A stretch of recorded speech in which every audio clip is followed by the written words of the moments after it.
So, as I was studying over the last couple of weeks, I think Jason and I have a very similar process. We kind of look out, not just the one that's coming up, but we start to think about the ones that are behind that. And so I've been thinking about this one for a couple of weeks, and I'm trying to do some work on my own of kind of bringing things into tighter focus in this time, because I want to make great use of our time. But I ran across this question that I think would be important for us to consider, just in the context of our spiritual lives. But this series that we're in right now, these stories from the Gospel of John, the idea of the absent God, that sometimes it just feels like we're like, are you even there? Are you listening to us? Are you paying attention to our plight? And I think we've all been in a position where we've wondered that. And so the question is this, and I think maybe depending on the answer to this question may answer the other question of why sometimes we feel like God isn't near. And the question is this: are you coming to God for God? That's the words to that song. I want to be where you are. Are you coming to God for God? Or are you coming to God with what your heart's really after? And that is something else.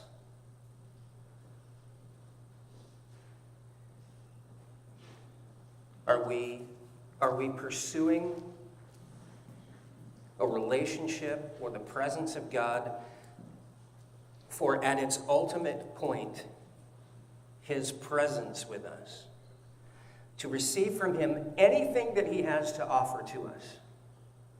To be obedient to Him in any way that He asks us to be. Or are we seeking God in hopes that He's going to give us something else that we really want? And I would suggest to you that if you find yourself like I have, look, I can identify with this statement. There are times when I'm drawing near to God, I'm trying to kind of get up close to God because there's something I want, or there's a solution that I desire. And what God really calls us to is to thirst for nothing more than Him. And then in Him, we find the solutions, the answers, the strength, the encouragement, the understanding. If we flip those two around, I don't know about your experience, but my experience is often then I've actually put limits on what God can do and what God can say to me, because I'm only listening about the thing that I have on my brain. I'm only pursuing the thing that I'm wrestling with as opposed to pursuing God. And it may be that the answer to whatever I'm wrestling with lies in something else, but I'm not paying any attention to it. God's trying to direct my attention to it. Or God's trying to speak to me about something, but I'm not listening to what He's saying about that because I'm just focused on this thing that I desire. And that sounds like, I think it's something that we can all share in common. We can identify times perhaps when we do that. But I want to give you a little bit extra caution there. Because if we're not careful, there are some things that we might throw into that mix, or we might pursue some things so heavily to the exclusion of what God's really trying to tell us, that we actually put ourselves in a position where we're worshiping that other thing as opposed to worshiping God. And that can become a dangerous place to be. It puts us, to some degree, outside the protection of God because we're outside of His will, right? See, when you walk outside of what God desires for you, you put yourself in danger of the enemy being able to attack you, or maybe you just put yourself in danger of making your own stupid mistakes, right? Anybody? Can I get a witness? Amen? And so I really want that question to kind of land in us. What are you pursuing? Are you really pursuing at your core this relationship with God, is it really God that you want? The psalmist said it like this, right? As the deer pants for the water, so my soul longs for you. Joe mentioned this to us in a message here a few weeks ago. What if we longed for God instead of longing for just solutions or answers or whatever, but just for God? So, this morning's passage comes out of the book of John. We're in there for the next couple of weeks, and we have been for the last couple of weeks. We're going to start in John chapter 6, verse 1 through 14. If you want to jump there with me, if you've got it on your phone or you brought a Bible with you, I'd encourage you to do that. We'll have the words here on the screen as well. But what I want to do is I just want to read this entire story, and then I just want to go back and I want to pull out like three things that jumped out at me as I studied through this that I think might be helpful to us in this idea of pursuing God and not pursuing stuff or things or answers or things that we think we need, but just allowing God to give to us or to speak to us or to teach to us what He knows that we need. All right, so here we go. I hope.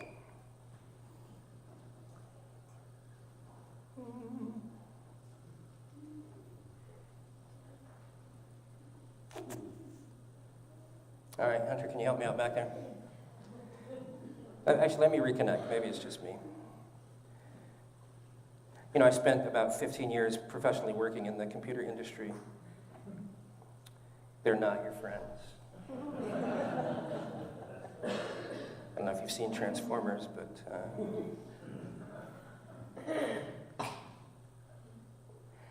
they were going to make life so much easier, weren't they? All right, I'm stuck. There you go. Oh, woo, thank you, Jesus. All right, okay. After this, Jesus went away to the other side of the Sea of Galilee, which is the Sea of Tiberias. A large crowd was following him because they saw the signs that he was doing on the sick. All right, so we just note right here that the notoriety of Jesus is building in the community, in the countryside, in the places where he's traveling because of the miracles that he's performing. Now, Jesus went up on the mountain, and there he sat down with his disciples. Now, the Passover, the feast of the Jews, was at hand. Lifting up his eyes then and seeing that a large crowd was coming toward him, Jesus said to Philip, "Where are we to buy bread so that these people may eat?" And he said this to test him, for he himself knew what he would do. Philip answered him, 200 denarii worth of bread would not be enough for each of them to even get a little. By the way, that's about $15,000 he's talking about there. So Philip picked a number that seemed extravagant, right? And one of his disciples, Andrew, Simon Peter's brother, said to him, "There is a boy here who has 5 barley loaves and 2 fish, but what are they for so many?" Jesus said, "Have the people sit down." Now there was much grass in the place, so the men sat down, about 5,000 in number. Jesus then took the loaves, and when he had given thanks, he distributed them to those who were seated, so also the fish, as much as they wanted. When they had eaten their fill, he told his disciples, "Gather up the leftover fragments, that nothing may be lost." So they gathered them up and filled 12 baskets with fragments from the 5 barley loaves left by those who had eaten. And when the people saw the sign that he had done, they said, "This is indeed the prophet who has come into the world." Growing up as a preacher's kid, you know, always in Sunday school, always at church, I remember hearing this story when I was a kid, and it was fascinating to me. One of the things I loved about it was the fact that there was a little boy in the story, right? I said, hey, that could be me, like, you know?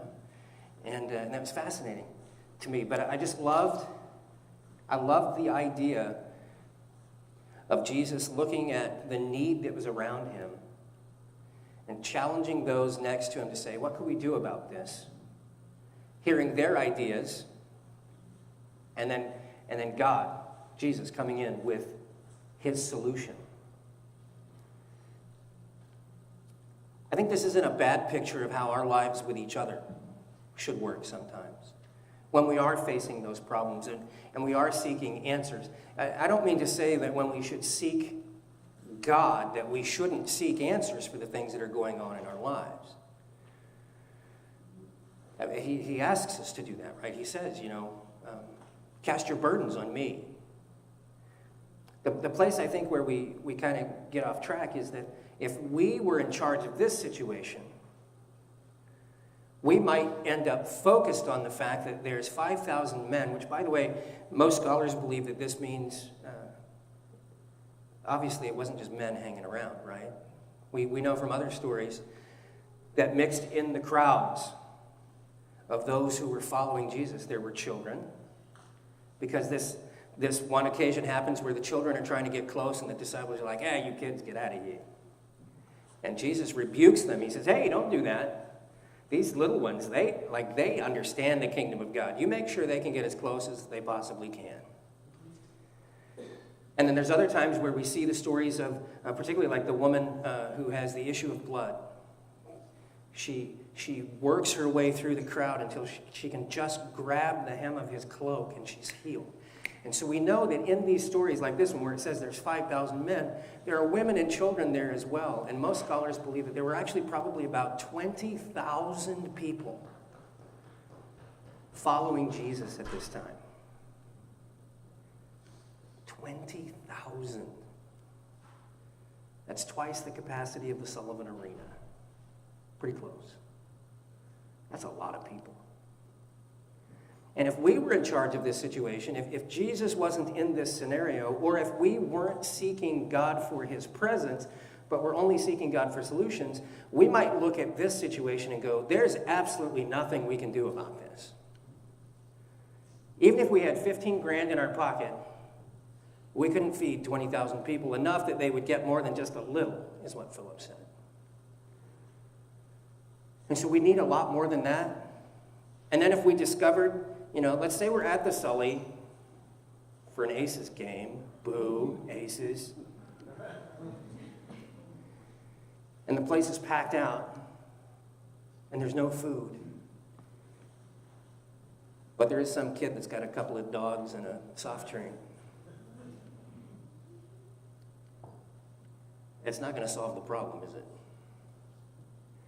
We could get the razor blade out and do like the mob guys used to do when they were making their marinara. They get the razor blade out and take the garlic and slice it. So you could read through it. It almost didn't exist. It was so thin.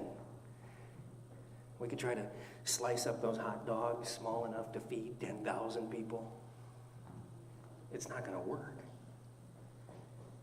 And that's why I think sometimes we're like that. We get focused on the solution as opposed to focusing on the one who can actually solve the problem. And if we get focused on the solution, then we start to put parameters on God about how he's going to do that. And that's how we limit God's work in our lives, is by putting constraints and boundaries and parameters on God that say, well, yes, I want you to help me. I want you to assist me. I want you to help me work through this problem or this thing that I'm considering. I need to make a choice, but I only really want your answer to fall within these boundaries. And I would say 100% of the time when we do that, the answer we do end up with, if we end up with one, is ours, not his.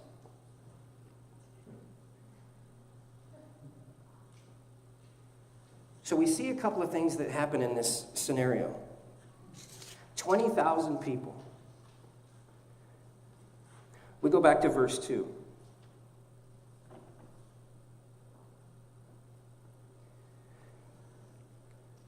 A large crowd was following him because they saw the signs that he was doing on the sick. Now you go back with me and just think. Both prior to this story and then after this story. In fact, we heard one last week.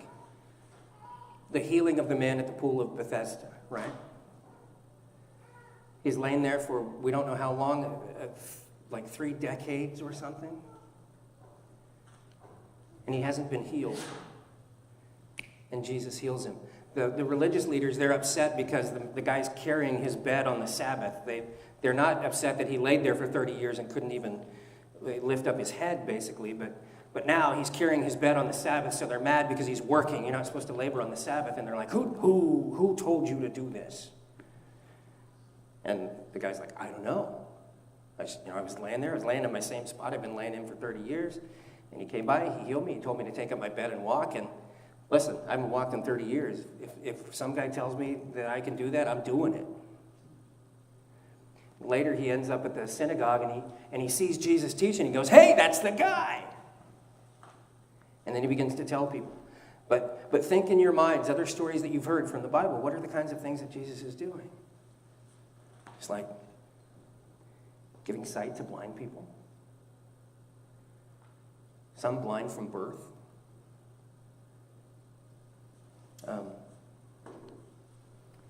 He's raising the dead, like the man's daughter, Jairus' daughter. He's the centurion's son. He's causing people who've been deaf, haven't heard a sound their entire lives. Their ears are popping open and they're hearing for the first time the wonder of nature around them, the song of birds and the bustle of people. He's healing withered hands and legs, and the word is spreading. And these people have come to see what's happening. And it tells me this: when people see the work of Jesus, they want to know more. We wonder sometimes, why aren't people coming to Christ? Why aren't more people coming to church with us? Why aren't people in the world? Why doesn't Christianity have this positive image? Why isn't Christianity out there sometimes doing positive things? Why are people so opposed to the gospel and to Jesus Christ? And I think a lot of times it's not because that they're opposed to Jesus Christ so much as they're opposed to what they see of Jesus Christ. And we as the church, and when I say church, I mean big C, the church. We as the church sometimes are presenting an image of Christ that people don't want anything to do with, because we're really not presenting Jesus. We're presenting religion. We do a pretty good job of that. We do a pretty good job of presenting rules and regulations and do's and don'ts. And God certainly gives us guidelines in his scriptures, right? He gives us things to live by. Our church motto, for lack of a better word, everything that we think about, everything that we do, always boils down to these two core things. They're the two core things that Jesus himself said were the most important things to meditate on and to consider as the greatest commandments. Love God with all your heart, all your soul, all your strength, all your mind, your whole being. Everything about you, love God. That's that idea of pursuing God, right? Not solutions. Love God. Love people. Love your neighbor as yourself. And modern Christianity has a tendency to just get wrapped up in a lot of reasons why we can't hang out with or can't be nice to or can't show love to certain groups of people that have no real foundation in biblical Christianity. So you don't have to agree with someone to love them. Just because you love someone doesn't mean you support everything they're about and everything they're doing. In fact, often it's completely the opposite of that, right? Sometimes we love people sometimes because we want to see better. But we have this tendency, I think. It's kind of the low-hanging fruit of spouting judgment and spouting things that the Bible says that are hard for people to hear because they're not ready to hear, instead of showing them the love of Christ first. And I believe, just like happened here, if we would show who Jesus is, the work of Jesus in our lives, our testimony about what God has done, if we would show that, is that Angela right there? Is that your smile I see? It's hard to tell. Yeah, right? We just talked about this. It's hard. Is it Rich? Oh, hey, Rich is there too. All right, awesome. And there's Miles. Hey, buddy. She and I just talked about this the other day. This powerful verse out of Revelation that the saints are able to overcome the work of the enemy by the blood of the Lamb. We believe that, right? The work of Jesus, the sacrifice of the cross, the blood of the Lamb, yeah. And the word of their testimony. See, God's story in your life has power. And it has power to show who Jesus is to the people around you. And I believe that when people really see the work of Jesus, whether it's a miracle, and I've seen those with my own eyes, or it's the miracle of God's work in your life, if they see that, they will want to know more. That's verse 2. Verse 6.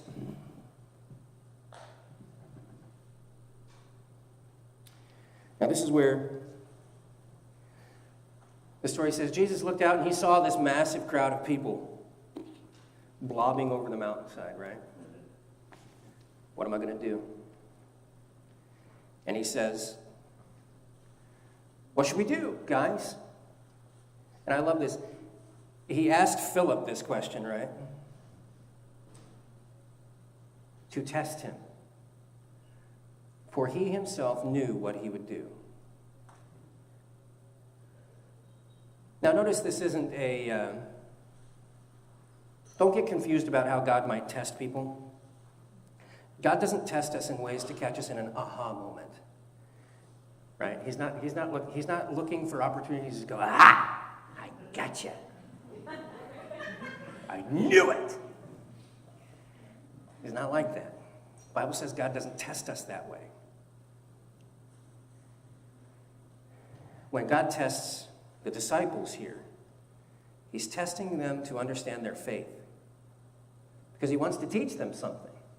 So when God tests us, that's his motive, that's his goal. Because when he teaches us something, then we know more about him. And when we know more about him, we want to draw closer to him and not our stuff. And so he's really asking not so much, how are we going to feed these people? He's really asking, do you trust me? Because the answer to the question is obvious. The disciples are not going to feed these people.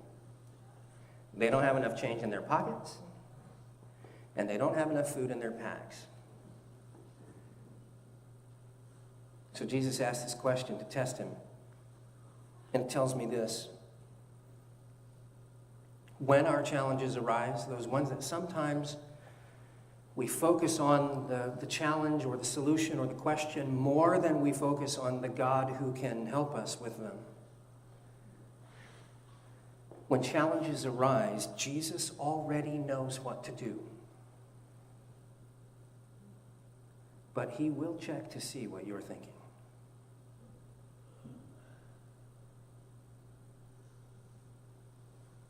If that's true, I don't think there's any shame in the disciples giving the answer that they gave. Because listen, sometimes I find myself, in fact, I laugh at myself about this fairly often. I will see God do something totally amazing, maybe even something that I was praying for or something totally unexpected, and I go, wow, that's crazy. God did that. And I think, and how many times have I had this same conversation? Right? I've seen God work in tremendous ways over and over, many, many different times, in many different circumstances. I've seen his hand work, and then I still get surprised when it happens. Am I dense? Don't answer that. Because you are too. Because you get that, right? You've experienced that. I think there's some reasons behind that, and that'll kind of be the last point here, but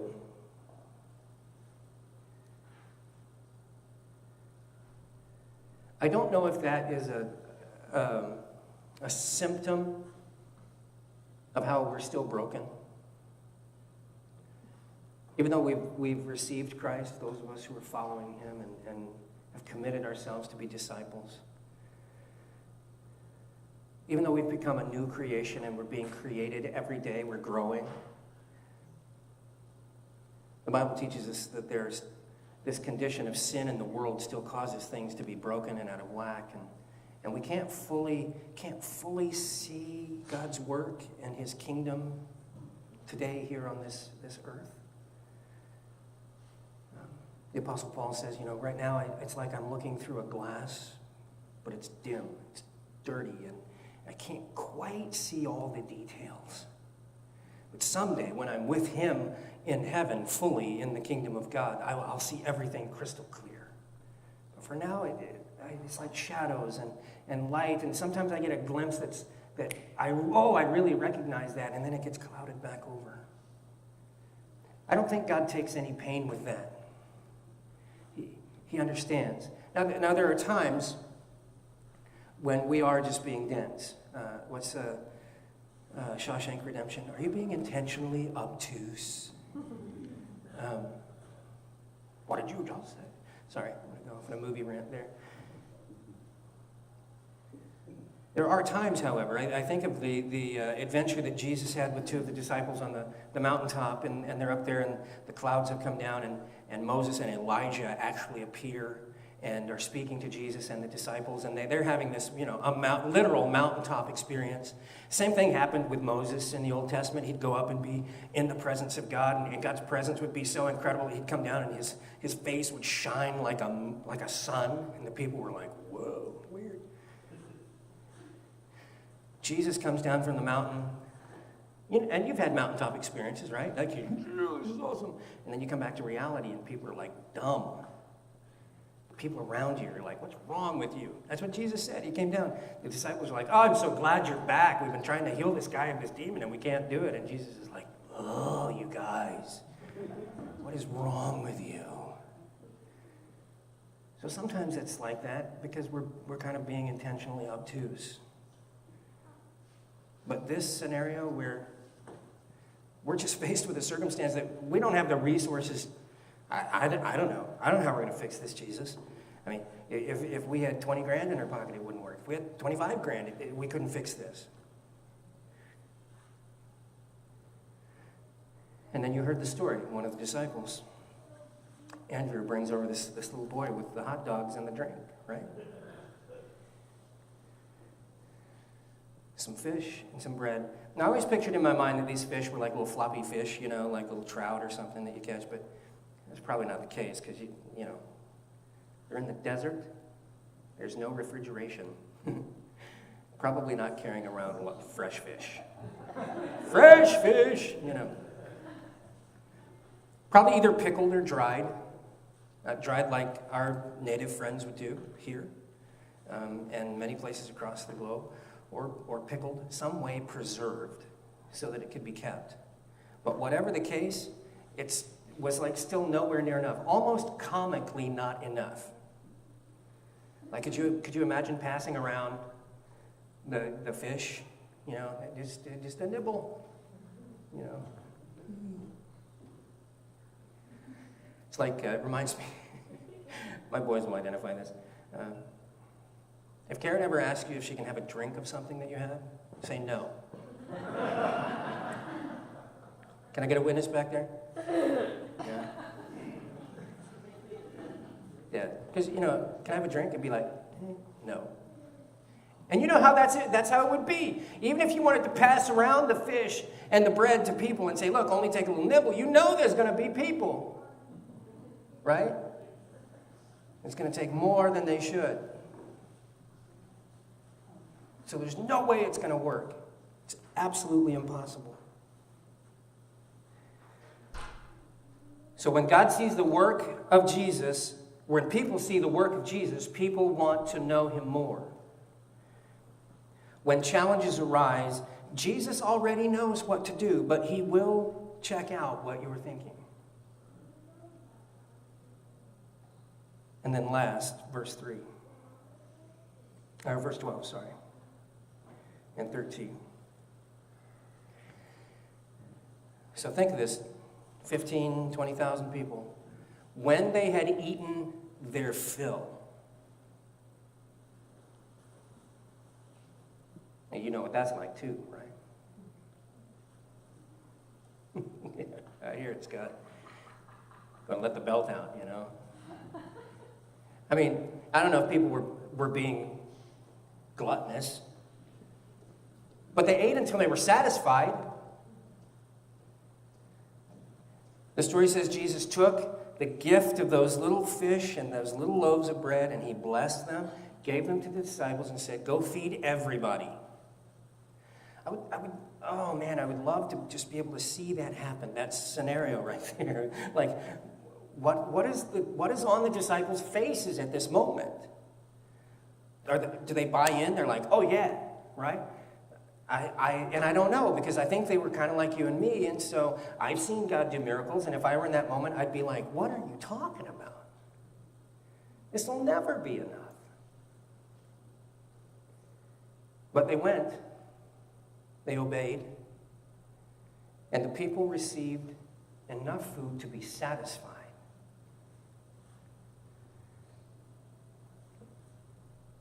And when they had eaten their fill, he told his disciples, "Gather up the leftover fragments, that nothing may be lost." So they gathered them up and filled 12 baskets with fragments from the 5 barley loaves left by those who had eaten.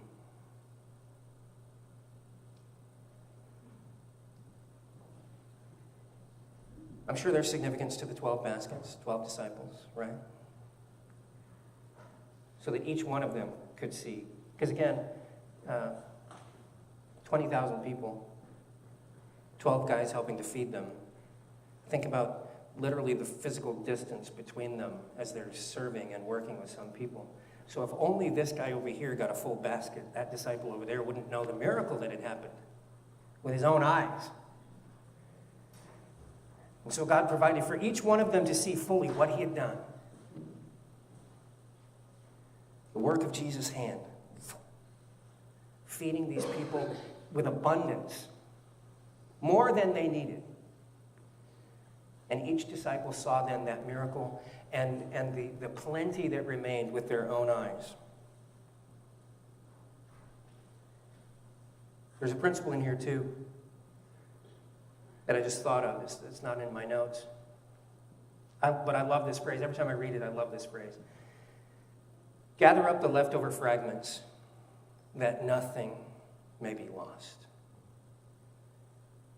Man, this is Jesus right here. See, that's what he did with me when he called me to be a disciple. He was gathering up leftover fragments that he desired not to be lost. Sometimes when you're thinking, I'm messing this up, or God probably is not happy with me, or God doesn't really like me because I'm not really doing. If God called you, it's because deep in the DNA of God is his desire for nothing to be lost. We see it in the 3 beautiful stories of the lost coin, that the woman calls her friends and they turn the house upside down trying to find this coin. When they find it, they have a big party, right? And the lost sheep, there's 100 sheep. The shepherd's happy because he's got 99, but there's one lost, and he says, "Oh no, that can't happen." And he leaves the 99 to go find the one. And the fantastic story of the prodigal son who goes off, wastes everything that the father has given to him, and yet the father still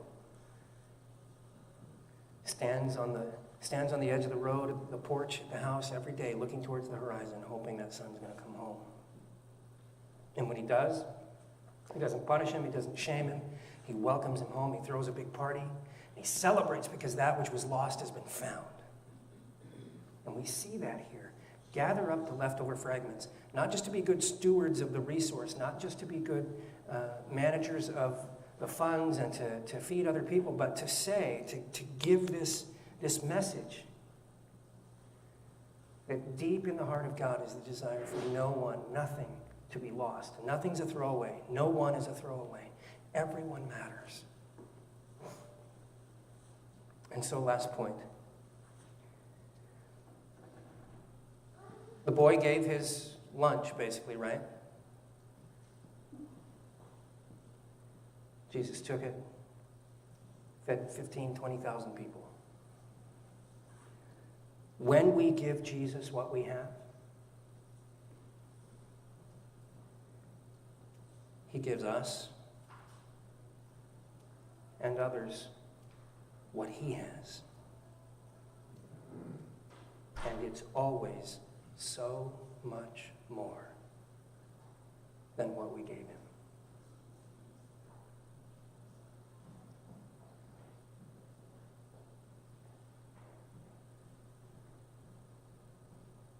When people see the work of Jesus, they want to know him more. When challenges arise, Jesus already knows what to do, but he will check in with you and see what you think. When we give to Jesus what we have, he gives us and others what he has. And it's always so much more. Now, right after all of these events occur, evening falls. Jesus has retreated somewhere. And it says this. When evening came, his disciples went down to the sea, got into a boat and started across the sea to Capernaum. It was now dark, and Jesus had not yet come to them. And the sea became rough because a strong wind was blowing.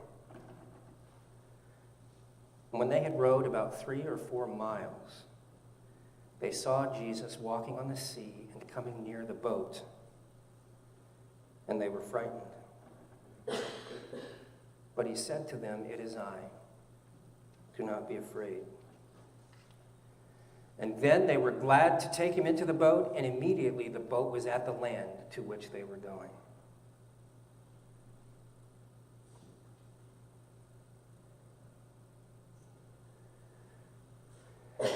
I talked about that thing where we see God work and then it's like we forget. You know, we're obtuse. Here it is. They just watched Jesus feed 20,000 people with a few loaves of bread and a few fish. They get out in the boat, the seas get rough, and they're like, "Oh my gosh, we're going to die." Then they see Jesus out there walking on the water. Right? They see him and they're still afraid. And I'm so thankful for every circumstance like this that we see.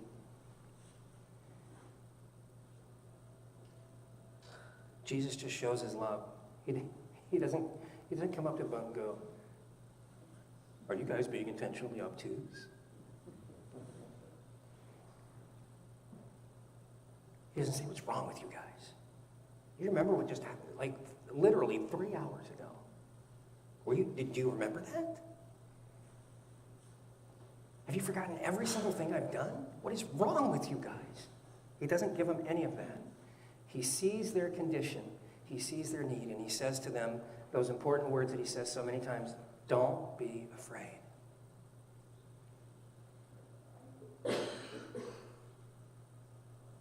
Now, they could have,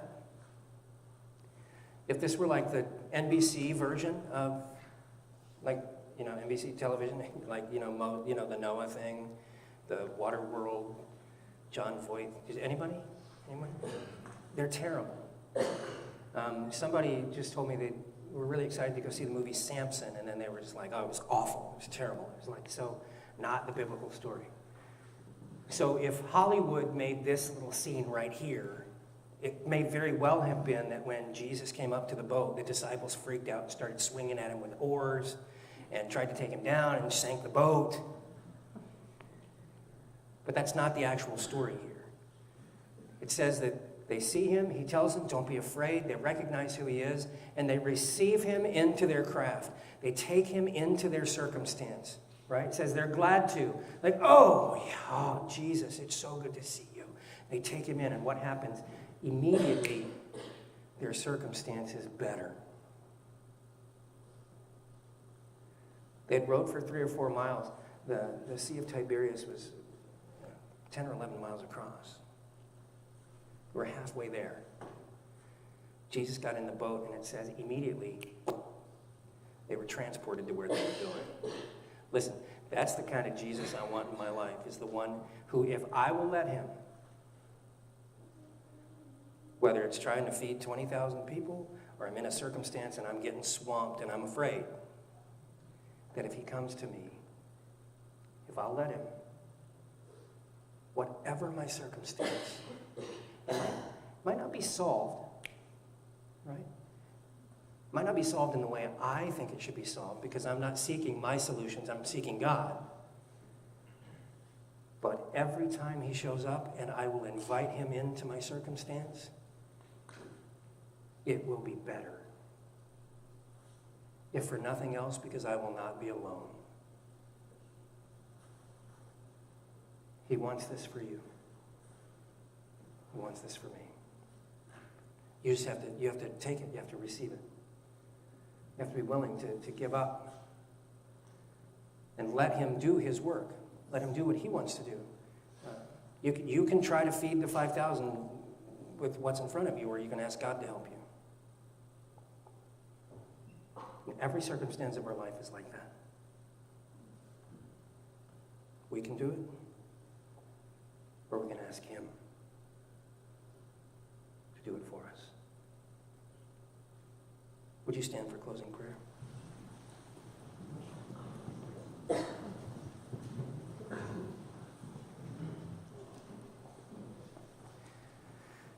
Now may the Lord bless you and keep you. May he cause the light of his face to shine upon you. May he turn his countenance towards you and give you peace. Lord, I don't know all the circumstances here. I know my circumstances. I know the circumstances of this church as we've struggled this year with finances. And Lord, you continue to help us and to bless us. But Lord, I confess sometimes I want to get right in the middle of it and try to use my solutions, but I don't want that. I don't want that for my life. I don't want that for this church. I don't want that for these lives that are represented here. Lord, what I want more than anything is for your presence, for you to be with me. And for me, for all of these, to more and more every day become people who desire nothing more, nothing greater in our lives than you. And that as we pursue you, everything else would be subject to you, to your desires, your will. Lord, that we would follow you. Lord, we do love you. Thank you for being so good to us. In Jesus' name.